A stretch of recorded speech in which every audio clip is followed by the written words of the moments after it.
Wir versuchen natürlich den Patienten zu zeigen, was noch möglich ist, was noch funktioniert. In Anführungszeichen, nur weil sie nicht mehr laufen können, heißt noch lange nicht, dass das Leben zu Ende ist. Also das ist uns ganz wichtig, dass wir ihnen vermitteln, dass es noch so viele Möglichkeiten gibt, auch im Rollstuhl.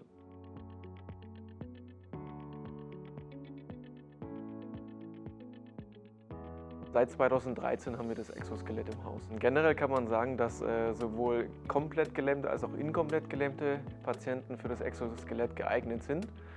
Und darum kann man eben unterscheiden, welche Ziele damit verfolgt werden. Ja, bei den Inkompletten geht es ganz klar darum, die Muskulatur in den Beinen zu kräftigen, die Ausdauer zu verbessern, Koordination. Also man versucht natürlich, den Patienten wieder zum Laufen zu bekommen, außerhalb von dem Exoskelett. Bei den komplett Gelähmten sieht es natürlich anders aus. Da schaut man eher, ob man die Schmerzen reduzieren kann und die Spastik reduzieren oder auch den Kreislauf in Schwung bringen, also eher so Richtung Ganzkörpertraining. Also wenn wir einen Patienten finden oder auswählen, der für das Exoskelett geeignet ist, messen wir ihn erstmal aus. Also wir brauchen Oberschenkel, Unterschenkellänge und die Hüftbreite. Dann können wir das Exoskelett darauf einstellen. Dann macht der Patient den Transfer ganz normal, wie er auch einen Transfer ins Bett machen würde. Dann bekommt er das Exoskelett angelegt, das heißt, unten ist wie so eine Art Skischuh mit Schnallen, dann Unterschenkel und Oberschenkel sind auch fixiert mit Klettverschlüssen und Schnallen. Er bekommt einen Bauchgurt und dann noch so eine Art Rucksacksystem, dass er wirklich eng mit dem Gerät verbunden ist, weil nur dann, wenn er sich in dem Gerät bewegt, bewegt sich auch das Gerät mit und dann haben wir eben einen sehr guten Erfolg damit. Also eigentlich ist jeder Patient herausfordernd, ja, der eine mehr, der andere weniger, je nach Konstitution und was für Fähigkeiten er mitbringt.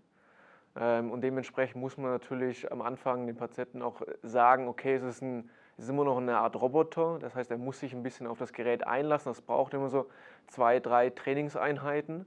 Und dann mit der Zeit merkt man wirklich, wie sich der Patient darauf einlassen kann und dann auch wirklich Erfolge damit hat und immer besser wird. Man schaut eben nach 6 Wochen, hat es was gebracht?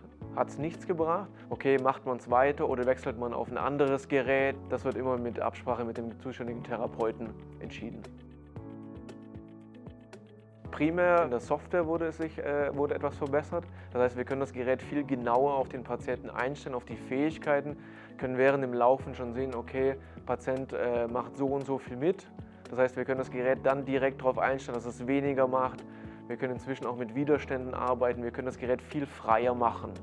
Ja, also im extremsten Fall kann man da wirklich fast schon so damit laufen wie ohne das Gerät. Also im Bereich von der Robotics haben wir natürlich noch den Lokomat, also auch eine Art Gangtrainer. Wir haben den Motion Maker, auch für die untere Extremität geeignet, zusammen kombinierbar mit Strom, also mit funktioneller Elektrostimulation.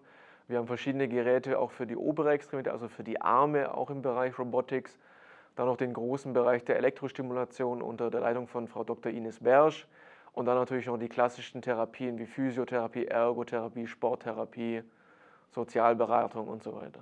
Wenn die Patienten nach ihrem Unfall oder nach ihrer Erkrankung zu uns kommen, die ersten Wochen, Monate, ist es natürlich schon noch der größte Wunsch, wieder zum Laufen zu kommen. Aber so nach und nach merken sie halt auch, oder die Patienten, bei denen es wahrscheinlich nicht mehr dazu kommen wird, dass es andere Dinge gibt, die momentan wichtiger sind, dass die wieder funktionieren oder dass man die erlernen kann.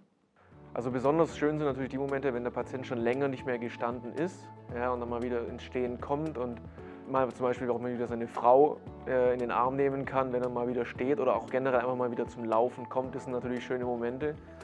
Oder auch wenn der Patient dann entlassen wird und nach ein paar Monaten wiederkommt oder nach einem Jahr und er immer noch laufen kann und sagt, okay, das Exoskelett hat mir sehr viel geholfen. Also das sind schon schöne Momente dann.